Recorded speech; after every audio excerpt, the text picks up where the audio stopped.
ইব্রাহিম নবী তিনি ছিলেন পয়গম্বর। পয়গম্বরের থেকে নবীর থেকে বেশি সম্মান আর কারো হতে পারে না।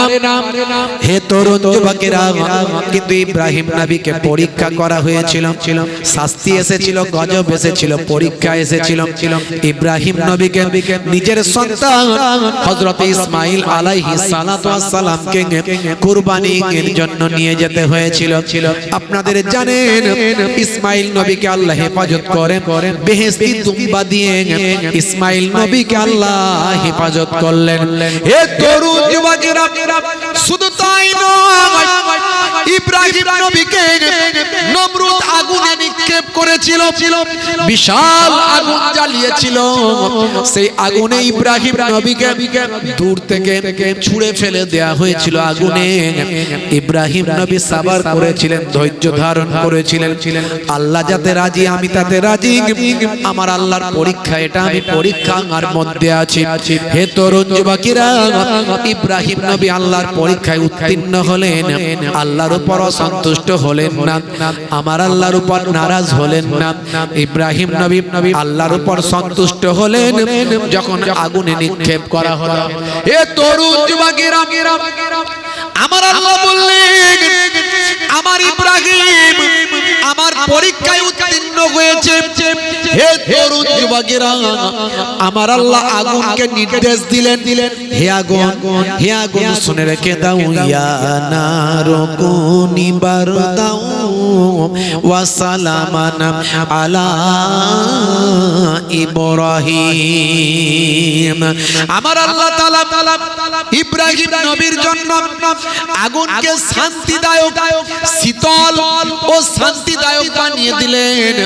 ইব্রাহিম নবীর জন্য আগুন শান্ত হয়ে গেল, শীতল হয়ে গেল। ইব্রাহিম নবী পরবর্তীকালে সেই আগুন থেকে হেঁটে হেঁটে বাইরে বের হয়ে চলে এলেন। ঈমানদারদের আমার আল্লাহ মাঝে মাঝে পরীক্ষা নেন, সেই পরীক্ষায় ফেলে আমার আল্লাহ তাদের পরীক্ষায় উত্তীর্ণ করে সেই পরীক্ষা থেকে আমার আল্লাহ তাদের নাজাত দেয়। কিন্তু যারা জালেম, যারা বেনামাজি, যারা অপরাধী, যারা অত্যাচারী, তাদের উপর এই কিন্তু মুসিবতটা, এটা হলো গজব। আর তখনই গজব হয় যখন আমরা আল্লাহকে ভুলে যাই, আল্লাহর নির্দেশনা, নবীর সুন্নাত যখন আমরা ছেড়ে আখেরি জামানা, কিয়ামতের আলামত অনেক বেড়ে গেছে, অনেক বেড়ে গেছে। বাপ ভাইরা আমার, তরুণ যুবকেরা আমার, মুরব্বিয়ানেরা আমার, হে তরুণ যুবকেরা, হে আমার বন্ধুরা, হে যুবকেরা, শুনে রেখে দিন বাবা, জেনে রেখে দেন, এই সময় আপনাকে কি করতে হবে। আল্লাহর নবী বলেন, হে দুনিয়ার মানুষ শুনে রেখে দাও, এই সময় ফিতনা থেকে কিভাবে বাঁচবে বাবা। চারিদিকে ফিতনা ফাসাদ যা চলছে বাবা, সেটা থেকে কেমন করে বাঁচবে। আল্লাহর নবী বলেন, মান তামাসসাকা বিসুন্নতি ইনদা ফাসাদি উম্মতি ফালাহুল আজরু মিয়াতা শাহীদ। এই ফিতনা ফাসাদের সময় আমার উম্মতি যখন পেরেশান হয়ে যাবে, সেই সময় তারা যদি আল্লাহ এবং রাসূলের পথে ফিরে আসে, খাস করে নবী বললেন, সেই সময় যদি আমার উম্মত একটা আমি রাসূলের সুন্নতকে আঁকড়ে ধরতে পারে, একটা সুন্নতকে ভালো করে মানতে পারে, একটা সুন্নতের যদি ভালো করে তাবেদারি করতে পারে, এ তরুণ যুবকেরা, এই ফিতনা ফাসাদের সময় যদি আমার উম্মতি একটা সুন্নতের তাবেদারি করে, আমি নবী বলে আমার ওই উম্মতের নামাজের খাতায় আমার আল্লাহ 100টা শহীদের সওয়াব দান করে দেয়। 100টা শহীদের সওয়াব পাওয়া যাবে। এই পরিস্থিতিতে যদি আপনি আল্লাহ এবং রাসূলের পথে ফিরে আসেন। মানুষ এখন ভাই আমার সকাল থেকে রাত পর্যন্ত এমন ভাবে ব্যস্ত থাকছে, আপনি অবাক হয়ে যাবেন।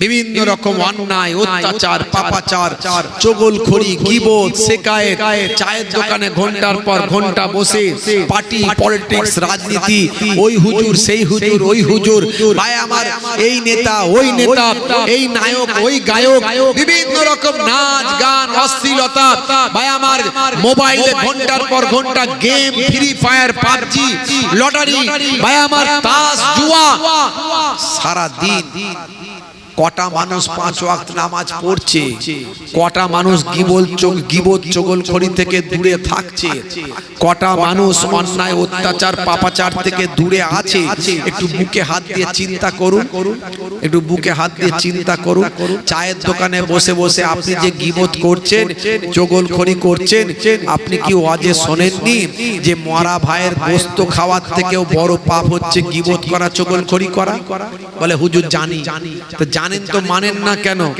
না হুজুর এই বলছে সবাই বলে ফেলছি আরে অমুক হুজুর রাজনীতি করছে এই বক্তা অমুক বলেছে ওই হুজুর অমুক হুজুরকে এই বলেছে যে বলেছে সে বুঝে নেবে আইন কি হুজুরের জন্য আলাদা আর আপনার জন্য আলাদা এই কোরআন মাজিদ কি আপনার জন্য আলাদা আর আমি হুজুরের নাতি ছোট হুজুরের নাতি পিননগর হুজুরের পোতা আমার জন্য আলাদা হবে না কি জি হবে মনে হচ্ছে না আইন কারোর জন্য আলাদা হবে না সব সমান কোরআনের ওখানে নির্দেশ দেওয়া নাই যে আমি ছোট হুজুরের নাতি বলে আমার জন্য আযাবটা একটু কম হবে শাস্তিটা কম হবে আর আপনি সাধারণ ঘরের মানুষ বলে আপনার জন্য একটু আযাবটা বেশি হবে এরকম কোথাও লেখা নাই কোথাও লেখা যে যেমন কাজ করবে মান আমিলা সালিহান ফালিনাফসি যে যারা ভালো কাজ করবে তার নফসের জন্য কে গীবত চগলখড়ি করছে সে তার করছে বুঝে নেবে আপনি ঠিক আছেন তো আপনি ভালো আছেন তো নিজেকে চিন্তা করুন নিজেকে ভাবুন নিজেকে ভাবান হু এম আই আমি কে আমার পরিচয়টা কি আপনি শুধু হুয়ারিউ করছেন ও চোর ও ডাকাত ও খুনি ও অমুক করেছে ও অমুক করেছে ও চিটিংবাজি করেছে ও ধাপ্পাবাজি করেছে ও অমুক করেছে আপনি কি করেছেন একবারও ভেবেছেন আমরা আমাদের নিজেরটা ভেবেছি একবারও যে আমি কি করেছি কতটা ভালো মানুষ কতটা নেক মানুষ একবার নিজেরটা আমরা ভেবেছি কেন আমরা ওয়াজ শুনি কেন জালসা শুনি নিজেকে পরিবর্তন করার জন্য না হলে তো এতক্ষণ আমরা অন্য জায়গায় থাকতে পারতাম ঘুমিয়ে থাকতে পারতাম মোবাইল দেখতে পারতাম গান বাজনা শুনতে পারতাম অনেক জায়গায় পার্টির মিটিং হচ্ছে ভোটের সময় এখন সেই মিটিং এও তো গিয়ে বসে থাকতে পারতাম তা না করে ওয়াজের মজলিসে কেন এসেছি লোক কম হতে পারে অরিজিনাল লোক হোক জেনুইন হোক হে তরুণ যুবকেরা হে আমার বন্ধুরা শুনে রেখে দিন বাবা জেনে রেখে দেন আমার আল্লাহ বলছেন বান্দারে হে দুনিয়ার মানুষ শুনে রেখে দাও কাইফা তাকফুরুনা বিল্লাহি ওয়া কুনতুম আমওয়াতান ফাআহিয়াকুম সুম্মা ইউমিতুকুম সুম্মা ইউহয়িকুম সুম্মা ইলাইহি তুরজা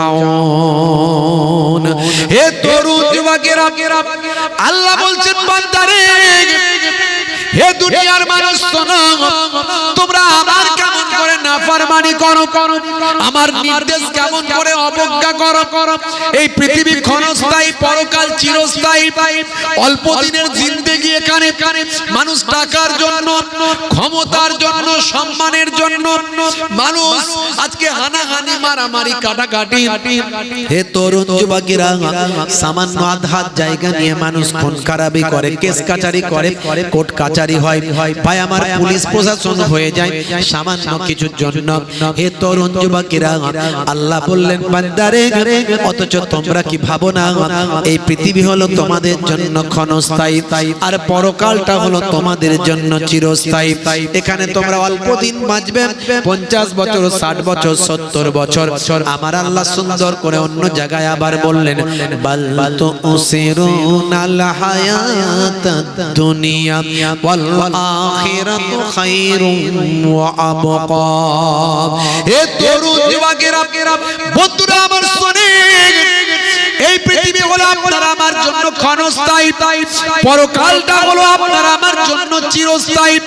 সেই জগতে এখানে যেমন ভালো কাজ করবেন, আর দুনিয়াও মাজরাতুল আখিরাহ, দুনিয়াটা হলো পরকালের জন্য শস্য ক্ষেত্র। এখানে আপনি যেমন চাষ করবেন তেমন ফলটা আপনি সেই জগতে পরকালে গিয়ে আপনি পাবেন। হে যুবকেরা, হে আমার বন্ধুরা, আল্লাহ বলছেন বান্দারে, হে দুনিয়ার মানুষ শোনো, কেমন করে তোমরা আমার নাশুকরি করো, কেমন করে তোমরা আমার সঙ্গে কুফরি করো, আমার নির্দেশনাকে অবজ্ঞা করো, আমার নির্দেশনাকে অমান্য করো, কেমন করে তোমরা নামাজ ছেড়ে দিয়েছো, কেমন করে তোমরা আমি রাসূলের সুন্নতটাকে ছেড়ে দিয়েছো, আমার রাসূলের নির্দেশনাকে কেমন করে ছেড়ে দিয়েছো। হে তরুণ যুবকেরা, আল্লাহ বলছেন বান্দারে, একবার ভেবে দেখো, আমি তোমাকে এক কাতরা নাপাক পানি থেকে সৃষ্টি করেছি। খলাকাল ইনসানা মিন আলাক, আমি আলাক থেকে এক কাতরা নাপাক পানি থেকে মাতৃগর্ভে তোমাকে জন্ম দিয়েছি। হে তরুণ যুবকেরা, হে আমার মুরব্বিয়ানিরা, শুনে রেখে দিন বাবা, জেনে রেখে দেন, ওই মাতৃগর্ভে নাপাক পানিটা, যে নাপাক পানি শরীর থেকে বের হলে গোসল করা ফরজ হয়ে যায়। পাক পবিত্র গোসল করতে হয়, পাক পবিত্র গোসল না করলে ওযু হবে না, আর ওযু না হলে নামাজ হবে না। সেই নাপাক পানি মাতৃগর্ভের ভিতরে আমার আল্লাহ একটা নির্দিষ্ট সময় পর সেই পানিটাকে সুম্মা কানা আলাকাতান ফাখালাকা ফাসাওয়া, একটা জমাট বাঁধা রক্তপিণ্ডে পরিণত করে। হে তরুণ যুবকেরা, হে আমার বন্ধুরা, মাতৃগর্ভের ভিতরে ওই নাপাক পানিটাকে জমাট বাঁধা রক্তপিণ্ডে পরিণত করলেন। ওই জমাট বাঁধা রক্তপিণ্ডটাকে আমার আল্লাহ তাআলা আবার একটা নির্দিষ্ট সময় পর গোশতের টুকরোতে পরিণত করলেন, গোশতের টুকরোতে কনভার্ট করলেন। এই গোশতের টুকরোটাকে আমার আল্লাহ মাতৃগর্ভের ভিতরে আস্তে আস্তে বড় করতে লাগলেন। সেই গোশতের টুকরোটা একটা সময় আমার আল্লাহ কুদরতি ক্ষমতা, সেখান থেকে পঞ্চ ইন্দ্রিয়, নাসিকা, কর্ণ, জিহ্বা, ত্বক, একটা সুন্দর মানব দেহ আমার আল্লাহ তৈরি করে দিলেন। ভাবুন, ভাবুন, যদি আমরা ভাবি আর এই দুনিয়ার আর কোনো কিছু ভালো লাগবে না, বাপ কোনো কিছু ভালো লাগবে না, একটু কল্পনা করলে, চিন্তা করলে কোনো কিছু ভালো লাগবে না। আসলে দুনিয়ার মোহে আমরা এমন ভাবে আছি না, আমাদের এগুলো ভাবতে দেয় না শয়তান। মানে এগুলো ভাবলেই তো আমরা ভালো মানুষ হয়ে যাব। আমাদের মধ্যে আসবে ক্ষমা, আমাদের মধ্যে আসবে দয়া, আমাদের মধ্যে আসবে প্রেম, আমাদের মধ্যে আসবে মহাব্বত, হিংসা, বিদ্বেষ, ঘৃণা, হানাহানি, মারামারি, কাটাকাটি, এগুলো সব সরে চলে যাবে। এই জন্য শয়তান আমাদেরকে ভাবতে দেয় না এগুলো। মৃত্যুর কথা চিন্তা করতে দেয় না। কুল্লু নাফসিন যায়কাতুল মাউত, মরতে যে আপনাকে আমাকে হবেই। আজ বেঁচে আছি, কাল থাকবো কিনা গ্যারান্টি নাই। আমেরিকার ডোনাল্ড ট্রাম্প পর্যন্ত মৃত্যুর ভয়ে পালাতে গিয়ে, ছুটতে গিয়ে ডিগবাজি খেয়ে পড়ছে, বুঝতে পারছো? সেও জানে আমাকে মরতে হবে, কখন কে মরে যাবে কোনো গ্যারান্টি নাই। হ্যাঁ, ওই যে নেতানিয়াহু নাকি নাম, ভাইরা আমার, সে এত মানুষকে মেরে ফেললো, 70,000 না 80,000 মানুষকে মেরে ফেলেছে। এখন আমাদের বড় বড় চ্যানেলগুলোতে লেখা হয়েছে তার নাকি ক্যান্সার আছে, শরীরে নাকি ক্যান্সার আছে, নিউজ চ্যানেলগুলোতে লিখে রেখেছে। সেও জানে আমার ক্যান্সার মানে নো অ্যান্সার, আমিও বেশি দিন বাঁচবো না। মরতে হবে, মৃত্যু ছাড়াতে রেহাই কেউ পাবে না। হে তরুণ যুবকেরা, বন্ধুরা আমার শুনেন, হে যুবকেরা, মাতৃগর্ভের ভিতর ওই সুন্দর ডেড বডি মৃত অবস্থায় থাকে। আমার আল্লাহ বলছেন, হে দুনিয়ার মানুষ শুনে রেখে দাও, হে দুনিয়ার মানুষ শুনে রেখে দাও, কাইফা তাকফুরুন, তোমরা কেমন করে কুফরি করো বিল্লাহি, আমি আল্লাহর সাথে, অকুনতুম আমওয়াতান, তোমরা ছিলে মৃত, এই পৃথিবীতে আসার আগে তোমরা ছিলে মৃত। এই যে মায়ের গর্ভে যখন সন্তানের আল্লাহ জন্ম দেন, সন্তান যখন বডিটা তৈরি হয়ে যায়, ওই বডিটা কিন্তু মৃত অবস্থায় থাকে, পানির মধ্যে হাবুডুবু খায়। সায়েন্স জিজ্ঞাসা করুন, বিজ্ঞানকে জিজ্ঞাসা করুন, মাতৃগর্ভের ভিতর যখন বডিটা তৈরি হলো, সে কি জীবিত অবস্থায় থাকে? না, সে কি অবস্থায় থাকে? পানির ভিতরে হাবুডুবু খায়। শুধু তাই নয়, সায়েন্স বলছে, বিজ্ঞান বলছে, হে তরুণ যুবকেরা জেনে রেখে দেন, প্রত্যেকটা প্রাণী যার জীবন আছে, যার জীবন আছে এমন প্রত্যেকটা প্রাণী, ভাই আমার, প্রত্যেকটা জীব সে পানি থেকে সৃষ্টি হয়েছে। প্রত্যেকটা জীবকে ভাই আমার পানি থেকে সৃষ্টি করা হয়েছে, সব পানি থেকেই সৃষ্টি হয়েছে। আজকের কথা, আজকের বিজ্ঞানীরা বলছে, যার জীবন আছে, যে জীবন পেয়েছে, যার প্রাণ আছে, সে পানি থেকে সৃষ্টি হয়েছে। হে তরুণ যুবকেরা, হে আমার মুরব্বিয়ানেরা, আজকের বিজ্ঞানীরা যেটা গবেষণা করে বলল, প্রত্যেকটা জীব পানি থেকে সৃষ্টি হয়েছে, সেটা আজকের বিজ্ঞানীরা গবেষণা করে বলল। আজকের বিজ্ঞানীরা আল্ট্রাসাউন্ড করলো, আজকের বিজ্ঞানীরা ইকোকার্ডিওগ্রাফি মেশিন ইকো করলো, ব্লাড টেস্ট করলো, বিভিন্ন রকম যন্ত্রপাতি আবিষ্কার করলো, নাসা তৈরি হয়েছে, ইসরো তৈরি হয়েছে, বিজ্ঞানীদের গবেষণাগার ল্যাবরেটরি হয়েছে। 1450 বছর আগে কোনো নাসা ছিল না, ইসরো ছিল না, কোনো গবেষণা কেন্দ্র ছিল না। কিন্তু আজকে বিজ্ঞানীরা যেটা বলছে, 1450 বছর আগে মহান আল্লাহ কোরআনে সেটা আর আগেই বলেছে। হে তরুণ যুবকেরা, সূরা নাম সূরা আম্বিয়া, আয়াত নাম্বার হলো 30, এই 30 নাম্বার আয়াত খুলুন।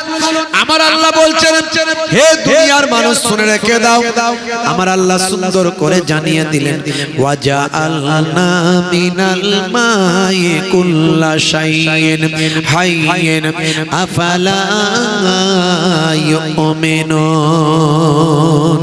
আমার আল্লাহ বলছেন, ওয়াজআলনা মিনাল মা, আমি পানি থেকে সৃষ্টি করেছি, কুল্লা শাইইন হাইয়িন, যাদের জীবন আছে এমন প্রত্যেককে, অর্থাৎ যাদের প্রাণ আছে এমন প্রত্যেককে আমি আল্লাহ পানি থেকে সৃষ্টি করেছি। জোরে হবে না সুবহানাল্লাহ? জোরে হবে না? এই কথাটা কবে, এই কোরআনের আয়াত কবে? 1450 বছর আগে, 1450 বছর আগে আল্লাহর কোরআন বলছে, আমি প্রত্যেকটা জীবকে প্রাণী থেকে সৃষ্টি করেছি। আর আজকের বিজ্ঞানীরা 21 শতাব্দীতে গবেষণা করে বলছে, প্রত্যেকটা জীব সৃষ্টি হয়েছে পানি থেকে। আজকের বিজ্ঞানীরা যেটা বলল 1450 বছর আগে মহান আল্লাহ সেটাই বলল। এরপরও আমরা আল্লাহ চিনতে পাচ্ছি না, আল্লাহ চিনতে পাচ্ছি না। না হুজুর, আল্লাহকে তো চিনি, আল্লাহকে মানি, তো মানি, কিন্তু আল্লাহর নির্দেশনা, আল্লাহর নির্দেশনা কতটা মানি বলেন? যদি মানতাম তাহলে 5 ওয়াক্ত নামাজ কি ছাড়তাম? 5 ওয়াক্ত নামাজ কি ছাড়তাম? হে তরুণ যুবকেরা, বন্ধুরা আমার শুনেন, সাহাবায়ে কেরামেরা আল্লাহর নির্দেশ কেমন মেনেছেন, নবীকে কেমন ভালোবেসেছেন। আমরা তো মুখে বলি আল্লাহ ভালোবাসি, আমরা মুখে বলি নবী ভালোবাসি, কাজের বেলায় প্রমাণ দিতে তেমন পারি না। খুব কম মানুষে ভালোবাসার প্রমাণ দিতে পারেন। হে তরুণ যুবকেরা, হে আমার মুরব্বিয়ানেরা, শুনে রেখে দিন বাবা, জেনে রেখে দেন, সাহাবায়ে কেরামেরা 5 ওয়াক্ত নামাজ তো পড়তেন, বছরে 1 মাস রমজান রমজানের রোজা তো রাখতেন, হজ তো তারা করতেন, যাকাত তো তারা দিতেন। শুধু তাই নয়, তারা নবীর প্রত্যেকটা সুন্নত মানার চেষ্টা করছেন। হে তরুণ যুবকেরা, নবী শিখিয়েছেন ছোটদের স্নেহ করো, তারা করতেন। বড়দের সম্মান করো, তারা করতেন। নবী শিখিয়েছে বাবা, হে তরুণ যুবকেরা, যখন তোমরা ঘুমাবে ডান দিকে কাত হয়ে ঘুমাবে, তারা করতেন। চেটে পুচে খাবার খাবে, পরিমিত অল্প খাবার খাবে, তারা তাই করতেন। পিতামাতার সেবা করবে, পিতামাতার পায়ের তলায় সন্তানের জান্নাত। ইযহাব ফাকরিমহা ফাইনাল জান্নাতা তাহতা রিজলাইহা। যাও তোমার মায়ের সম্মান করো, তোমার মায়ের খেদমত করো। হে দুনিয়ার মানুষ শোনো, তোমার মায়ের তুমি সম্মান করো, কারণ তোমার মায়ের পায়ের তলায় তোমার জান্নাত। আল্লাহর নবী আরো বললেন, হুমা জান্নাতুকা ওয়া নারুকা, তোমাদের বাম্মা হলো জান্নাত, তোমাদের বাম্মা হলো জাহান্নাম। শুধু তাই নয়, কোরআন মাজিদে আমার আল্লাহ সুন্দর করে বললেন, ওয়া ওয়াসাইনাল ইনসানা বিওয়ালিদাইহি ইহসানা হামালাতুহু উম্মুহু কুরহা ওয়া ওয়াদাআতুহু কুরহা ওয়া হামলুহু ওয়া ফিসালুহু সালাসুনা শাহরা। হে তরুণ যুবকেরা, আমার আল্লাহ নির্দেশ দিয়েছে, হে দুনিয়ার সন্তান সন্ততিরা, তোমরা তোমার পিতামাতার ইহসান করো, পিতামাতাকে কষ্ট দিও না, পিতামাতাকে তোমরা কখনো কষ্ট দেবে না। আজকে বাপ বুড়ো হয়ে গেছে, বাপকে আর ভালো লাগে না, বাপের কথাবার্তা আর ভালো লাগে না, কথা বলতে গেলে থুতু বেরিয়ে যায়। বাপের ওজন হয়েছে 45 কেজি, ছেলের ওজন হয়েছে 75 কেজি। বুড়ো বাপকে আর সন্তানের পছন্দ হয় না। মায়ের ওজন হয়েছে 35 কেজি, ছেলের ওজন হয়েছে 65 কেজি। বুড়ি মাকে আর সন্তানের ভালো লাগে না। এমন ছেলে পুলে আছে না নাই? আপনাদের দিকে নাই? এখানে সবাই আমরা বাম্মাকে ভালোবাসি, তাই তো? নাই আমাদের দিকে আছে। বাপকে খাওয়াচ্ছে পোড়া রুটি, আর পীরের জন্য নিয়ে যাচ্ছে বড় ফ্রুটি। মাকে খাওয়াচ্ছে পোড়া রুটি, আর আমির সাহেবের জন্য যাচ্ছে বড় ফ্রুটি। বুড়ো বাপকে ভালো লাগে না, বুড়ি মাকে পছন্দ হয় না। দুটো কথা বললে সহ্য হয় না, বয়স হয়ে গেলে মানুষ খিটখিটে হয়ে যায়। দুটো কথা হয়তো বাপ মা বলে ফেলেছে, ছেলে আর তার সঙ্গে বাপ মায়ের সঙ্গে কথা বলে না। এমন ঘর আছে না নাই? অথচ সেই মা, যে মা আপনাকে ছোট্ট থেকে গর্ভে ধারণ করেছেন, 10 মাস 10 দিন আপনাকে মাতৃগর্ভে নিয়ে লালন পালন করেছেন, আপনাকে জন্ম দিয়েছেন, দুগ্ধ পান করিয়েছেন। আল্লাহ বলছেন 30টা মাস সময় লেগেছে। তোমার মা কত কষ্ট করেছে, 30 মাস সময় লেগেছে। अगर माँ न होती ज़मीं पर न आता, जो आंचल न होता कहाँ शर छुपाता। अगर माँ न होती ज़मीं पर न आता, जो आंचल न होता कहाँ सर छुपाता। अगर माँ न होती ज़मीन पर न आता, जो आंचल न होता कहाँ सर छुपाता। मेरा लाल कहकर पुकारा है मुझको, खुद भूखे रहकर खिलाती है मुझको। जोरे হবে না? হে তরুণ যুবকেরা, হে আমার বন্ধুরা, হে আমার মুরব্বিয়ানিরা শুনে রেখে দিন বাবা, আল্লাহর নবী বলছেন বাবা-মায়ের খেদমত করো, স্ত্রীর সঙ্গে ভালো ব্যবহারটা করো, স্ত্রীর সঙ্গে খারাপ আচরণ করবে না, স্ত্রীর সঙ্গে ভালো আচরণটা করো। এ তরুণ যুবকেরা, আমরা ওয়াজের মাহফিলে বলি ভাই আমার তরুণ যুবকেরা, স্বামীর পায়ের তলায় স্ত্রীর জান্নাত। এটা ওয়াজে অনেক হুজুররা হয়তো বলে, আর আমাদের ঘরের মায়েরা খুব ভালোই, তারা অনেক কষ্ট সহ্য করে, বুঝতে পারছেন? আমাদের ঘরের মায়েরা অনেক কষ্ট সহ্য করে, তারা স্বামীর এগেনস্টে যায় না। এখন যদিও আইন হচ্ছে মেয়েদের পক্ষে, নারীদের পক্ষে।